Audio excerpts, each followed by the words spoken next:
Before we start, I just want to mention that I hid a code for the Final Act Premium Battle Pass in this video. If you find it, make sure to redeem it here. Keep in mind, only one person can claim the code. So if it says it's already redeemed, that means someone got it first. But don't worry, there will be more codes coming soon, so make sure to join my Discord to stay updated and grab them quickly. In today's video, I'll be showing you the best strategies you can use to beat the Final Act event. I'll also leave all the strategy links in the description. First, we have the Narrator's Nightmare strategy. This is a trio, no special towers strategy, but make sure to read the notes carefully to avoid losing the run. Here are the towers needed for each player. You can pause the video to check them, but as I said, the full guide is linked in the description. One great thing about this strategy is that they also provide POV videos for each player, so if you find the document hard to follow, you can just watch the video version instead, which is really helpful. They've also included proof of beating the event, so this strategy is very likely to work. Next, we have Theater Lights. This strategy is mainly for the nothing fancy and showstopper achievements, but you can still use it if your goal is simply to beat the event. This one is a duo strategy, and here are the loadouts for each player. It's not exactly beginner friendly, since you'll need some golden perks, but again, this is just one of the many options you can use if you want to clear the event. Just like the previous one, this strategy also has POV gameplay, which is super helpful if you're having trouble following the document. Make sure to read all the notes. That's the most important part when doing any strategy. Read everything first so you don't mess up during the run. They also included proof of winning, and it even works with regular mini gunner, although they do warn that using 2 regular mini gunners will make it significantly harder. Anyway, let's move on to the next strategy. Next, we have this Forsaken and TDS strategy collab. I've already made a video about this,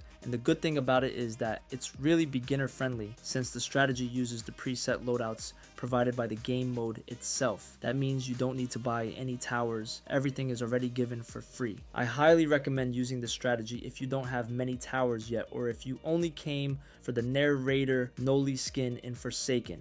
So far, this is one of the best and most reliable strategies you can use right now. You can also tweak the loadouts if you want to carry other players, and even if you don't plan to carry, you can still stick with this loadout for a much higher chance of winning. And lastly, we have Narrator's Redemption, which is also one of the best strategies you can use aside from the Forsaken and TDS collab, mainly because this one gives you a lot of options to choose from. First is the quad no special towers strategy. As you can see, the loadouts are pretty budget friendly, and I assume most of you can already afford these towers. Since this is a no special tower strategy, you'll need decent DPS towers. Here are your DPS options. Remember, this is quad, NST, nothing fancy, so anything with a red background can't be used. That leaves you with 5 choices: Mercenary, Gatling Gun, Pursuit, Golden Minigunner, or Regular Minigunner. After that, you can scroll down and read the instructions for whichever player slot you're using. You can also watch each player's POV if you want a clearer guide. Next is the quad with special towers strategy. Here are the loadouts. This one isn't really beginner friendly since it relies on special towers, but if you already have them, you can definitely go with this strategy instead.